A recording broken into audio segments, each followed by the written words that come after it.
Located in the beating heart of Rockefeller Center, the Nintendo New York store represents somewhat of a cultural mecca for gamers visiting the Big Apple. Sure, it may just be a store filled with t-shirts, plushies, and this adorable Animal Crossing tea set, but for the thousands of Nintendo fans who visit each year, it represents something a little bit more. For years, it was the only Nintendo store in the entire country, the only place where you could just lose yourself in the sights and sounds of all things Nintendo. However, this retail space we know as Nintendo New York, formerly Nintendo World, did not begin its life as such. In 2001, it debuted as the Pokémon Center New York. Opening during the tail end of the Pokemania craze, it was meant to be the United States' premier location for everything catching 'em all, including a whole host of exclusive activities and merchandise you couldn't find anywhere else. Yet, despite the franchise's huge success, PCNY only lasted less than 4 years, closing its doors amid a slew of reported issues and increased tensions from Nintendo itself. But for those who were lucky enough to visit, those special memories of PCNY have endured to this day.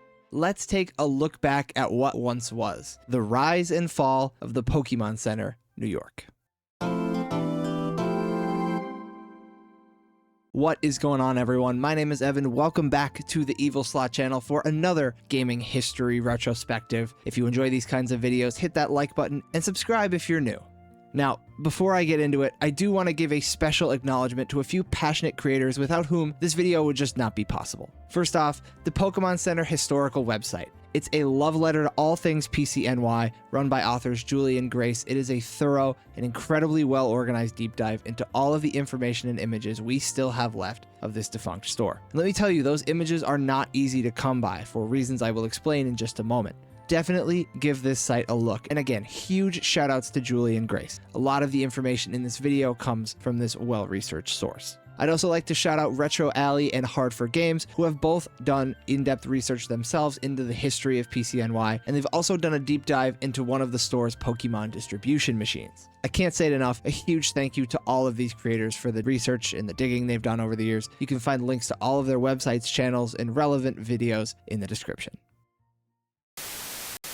It's the biggest thing from Japan since the Power Rangers. Pokémon. It's the Nintendo game that originated in Japan and has American children going crazy. So far this year, sales of trading cards, toys, and video games surpassed $500 million in the U.S. Burger King restaurants are no longer just the home of the Whopper. Pokémon is an undeniable obsession. We expect this to probably be the biggest success in the toy industry's history. School officials are finding that Pokémon cards are responsible for fistfights. Pokemoms and dads, beware. Analysts say these cuddly monsters have staying power. It can't be understated just how prevalent Pokemania was in the late 90s. From the Japanese release of Red and Green in 1996, the international debut in 98, the anime, the TCG, and the eventual rollout of Generation 2 in 1999, Pokemon was a worldwide phenomenon. Enter the dawn of the new millennium, and the madness was still alive and well, although it was clear that the train was losing a little bit of steam. Attentions were moving elsewhere, and like its audience, Pokemon was maturing. What once was a fad of the moment, a craze, was evolving, no pun intended, into a well-saturated, sustainable franchise. Regardless, the idea was raised of opening a flagship retail location for all things Pokemon right here in the United States. Japan already had 2 Pokemon Center locations in Tokyo and Osaka by this time, so the idea of a Pokemon-centric store wasn't new. There was a little bit of cause for concern, due in part to lagging sales at the New York City Disney store and the recent closure of the Warner Brothers store on Fifth Avenue, which had actually carried some Pokemon merchandise for a time. But retail experts in New York City were optimistic nonetheless. Warner Brothers and Disney were about things, t-shirts, and teddy bears. Pokemon is all about entertainment. It's a fantasy store that's almost like going to the movies, said Faith Consolo, vice chairwoman of Gatrick Ogg Associates, a broker specializing in retail space. Another expert, Alan Victor, felt similarly. If the Pokemon store can keep their merchandise fresh, they could do very well. Taking the lead on the project was Pokemon USA, the American subsidiary of the Pokemon Company at the time. They would handle the leasing and development of the project as well as day-to-day operations once the store was up and running. The goal was to have the doors open by late 2001. It would be the 3rd Pokemon Center in the world, and 40% of all the merchandise stocked within it would be exclusive to that single location. And the timing was just impeccable, as a popular multi-level brewery at 10 Rockefeller Center had just closed down for good. If you're unfamiliar with this area in New York City, Rockefeller Center is a tourist and commerce hub anchored down by the Art Deco masterpiece at 30 Rockefeller Plaza. It's where you can find the iconic Christmas tree that's lit up every year, the Today Show is filmed right around the corner, and the new Pokémon Center would only be a stone's throw away. Handling the conversion from restaurant to retail would be the architects at the Phillips Group. By their own admission, it was a tall task. They had to build a, quote, modern playground inside a historically relevant space. It would require extensive planning, not only to go from restaurant to retail, but to skirt around the many restrictions that would be placed upon them. 10 Rockefeller Center was originally built in 1937, and it was already within the Rockefeller complex, which was designated as a historical landmark. That meant all locations within it fell under strict rules set by both the Landmark Preservation Commission and property management. Among those rules, the store couldn't have any exterior signage, but thanks to the large glass windows which covered most of the front facade, it was rather easy to advertise the store from the inside out. Leaning into the complex's Art Deco design language, the store's doors were made of brass and featured handles shaped as Pokeballs. There was also a large piece of brass emblazoned with backlit images of various Pokemon and the store's official logo. A logo which also leaned in on the Art Deco style. In my opinion, it is absolutely gorgeous. Rounding out the design was its mascot characters, which became standard in Japan to have 3 Pokemon represent a specific location. The ones chosen for PCNY were Pikachu, Pichu, and Charizard. They were heavily featured on a lot of exclusive merchandise, often with Pikachu and Pichu riding on Charizard's back.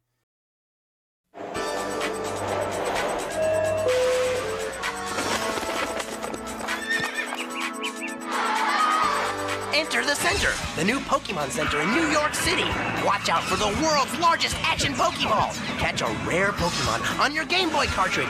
Poke out on N64 and GameCube. Master up with the Ultra Pokédex. Collect Pokemon Mini and other exclusive Pokemon merchandise, or go to PokemonCenter.com. The Pokemon Center at Rockefeller Center. Enter the Center.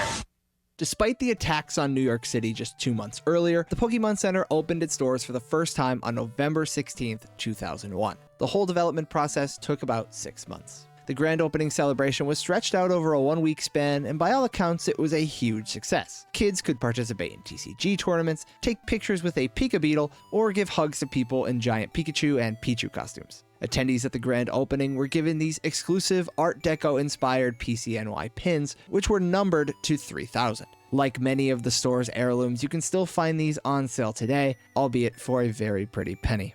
That week also marked the launch of the Pokémon Center website, which was the only other place people in the States could buy this store's exclusive merch. Before I walk you through all aspects of the in-store experience, it's worth noting that PCNY had a very strict no photography policy, making pictures and videos of the interior extremely uncommon. Huge thanks to the PCNY historical site for compiling so many of the images you're about to see and the ones that we have today. But heading inside, this is what you would have seen immediately upon entering the 2-floor, 13,000 square foot space. The image of a Pokeball lay at your feet, and directly above was this rotating mobile featuring 10 life-size Pokemon spinning around the heads of store guests. The first floor shelves and gondolas featured products like plushies, figurines, pins, t-shirts, pillows, pretty much everything you can think of with a Pikachu on it. Seriously, you name it, seems like it was there. That center floor was a glass display case full of high-dollar products like games, systems, and a few other exclusive offerings, which I'll reveal to you in just a moment. Caddy-cornered in the back was the checkout register, featuring statues of all of the starters from Generation 1 and some of them from Generation 2. In the opposite corner lie the Ultra Pokédex, a large-scale interactive kiosk which featured extensive stats, models, videos, and image clips of all 251 Pokemon. As you headed to the second floor up the stairs and just past the elevator, if you look to your left, you'd see a line of life-sized Pokemon animatronics that moved on a conveyor belt. Among them, Pikachu, Snubbull, Sizer, Diglett, and a few others. Once at the top, you'd see a large screen playing select clips from the Pokemon anime, along with more rows of product on the floor and up against the back wall. You could find videotapes, games, figurines, and a lot more plushes, including a select line of giant-sized ones. Nestled in the back corner behind the video screen was the Trainer Gym, where visitors could try out Pokemon games for both the Nintendo 64 and the newly released GameCube. Across the floor, a glass display case featured several uncommon cards from the Pokemon TCG, along with some tables where people could sit and play. And tournaments were a regular occurrence right here. Perhaps the focal point of the upstairs was the aptly named Gotta Catch 'em All machine, where you could insert a copy of Pokemon Gold, Silver, or Crystal and have one rare Pokemon sent directly to your cartridge. There were 4 stations, all of them controlled by a PCNY-themed Game Boy Advance, and the whole thing ran on modified GameCube hardware developed by Intelligent Systems. We know this thanks to the effort of Hard for Games and RetroAli, who have managed to preserve this machine's contents to this day. Participants could only receive 1 Pokemon per cartridge per week, and the distribution events were usually scheduled with some sort of pre-planned theme. A lot of the Pokemon sent to players were actually shiny variants, making them extremely desirable. The themes for each event were determined by Nintendo themselves, and whenever they needed to reprogram the machine, they would send someone out to do it. The Gotta Catch 'Em All machine stood tall above the rest of the second floor, resting on a mezzanine overlook just above the first floor entryway. It also made for the best location to watch the light show provided by the large, spinning animatronic Pokeball. This animatronic, dubbed the world's largest action Pokeball in marketing materials, was one of the key features of the store. Visible from both floors, it shot out lasers and different colored lights, and at the top of each hour, the lights would dim as it would split open to emit fog and various other special effects. As was a key point for the store, 40% of all merchandise sold at PCNY was exclusive to the location and the Pokemon Center website. I could sit here all day talking about the different shirts and plushies, but I'd like to highlight a few of the most notable items that were sold through this location. On opening day, visitors could pick up one of 2 exclusive pieces of hardware. The first was a bronze-colored Game Boy Advance featuring Pikachu and Pichu on both sides of the display border and the words Pokemon Center New York written across the top. It retailed for $79.95, but that price quickly dropped as sales failed to meet expectations and perhaps too many units were made entirely. Eventually, this special edition lost its exclusive title altogether, popping up at Toys R Us locations across the country, and some even made their way to Japan. These GBA consoles were apparently quite common back in the day, and were often used by modders for parts or case swaps. These days, though, the pendulum has swung all the way back around. There are a lot of bootleg units, and authentic ones draw big money on the secondhand market. The other piece of hardware was a completely new product entirely, the Pokemon Mini. This palm-sized console resembled something like a Dreamcast VMU or a Tamagotchi, but it played software through interchangeable cartridges. It was rather expensive though for what it was, and combined with limited availability only being here at PCNY and the online store, it failed to really gain any traction. But perhaps the most famous piece of exclusive PCNY merchandise is Pokemon Box Ruby and Sapphire, commonly agreed to be the rarest title in the North American GameCube library. Releasing in July of 2004, Pokemon Box was less of a game and more of a software application for storing your Pokemon across the series' multiple GBA titles. Its limited availability only at PCNY and online made it extremely uncommon, made worse by the fact that it came near the tail end of the store's life. A secondhand copy sells for anywhere between $1,000 to $3,000 today, depending on condition. And again, all of this is just scratching the surface of the exclusive merch that was sold at PCNY. The product lines were often a bit weird, like this heirloom Pokemon clock, which has rotating pins on the inside and resells commonly for over $8,000. There was a ton of exclusive TCG cards you could only get at PCNY, and there were also a few more console variations, like these Game Boy Advance SP models featuring Torchic, Kyogre, Groudon, and more. According to one former store manager, the Pokemon Center New York exceeded sales expectations through its first month by around 7 to 10%. But that strong start would not be indicative of things to come at PCNY. The store continued chugging along through 2002, which saw the release of Generation 3 and Pokemon Sapphire and Ruby. New decorations and demo kiosks went up throughout the store, including one particularly large statue of Groudon which would greet customers at one of the doorways. TCG tournaments also carried on like usual, but the Pokemania craze was undoubtedly dying down. While still a success, Gen 3 game sales were a decent bit below those of Gen 2. That year's movie, Pokemon Forever, didn't see the wide theatrical release like the 3 previous films did. It also didn't help that the Pokemon Center started showing some signs of neglect. The Ultra Pokédex never got updated for Gen 3, so instead, they rolled in a giant GBA SP to pretty much act as the new Pokédex. The Gotta Catch 'Em All machine was updated, though this update removed a lot of the polish that was seen in the previous version. By 2003, several of the machine's GameCube units were repurposed, instead serving as demo units for Pokemon Pinball, Ruby, and Sapphire. The world's largest action Pokeball stopped emitting fog at the top of the hour. The conveyor belt of Pokemon downstairs stopped spinning. The animatronics under the stairs slowly broke down. All of this upkeep would have been a big expense for Pokémon USA, and by all accounts, the store wasn't bringing in enough revenue to justify it. Former employees recall internal theft being a big problem, and Nintendo themselves apparently weren't happy with the way Pokémon USA was running things. It's still unclear exactly what killed PCNY, but during the tail end of 2004, the store announced that it would be closing for renovations in January of the next year. They promised it would rise from the ashes like a phoenix, but that never happened. PCNY's last day of operation was January 15th, 2005. Not long after, it was announced that Nintendo would be taking over the space, renovating it into a flagship location featuring the latest games, hardware, and accessories. That renovation would last until May of 2005, when it was relaunched as the Nintendo World Store, the only location of its kind in the United States. Pokémon still maintained a large presence here, sharing half of the first floor with the Nintendo DS section, and they even sold through their remaining PCNY merchandise until the stock was finally cleared out. But things like the Gotta Catch 'Em All machine were gone, instead replaced by a Nintendo museum exhibition. The animatronic Pokeball was removed. The statues which previously lined the walls and checkout registers were placed in storage, or perhaps destroyed. Space would operate as Nintendo World up until 2016, when it was once again remodeled and rebranded as Nintendo New York. The Pokemon section moved upstairs and was downsized once again. Walking around Nintendo New York these days, you'd be hard-pressed to find any signs of what once was. This corner used to house the Ultra Pokédex. Now, it's just a kiosk for Nintendo reward points.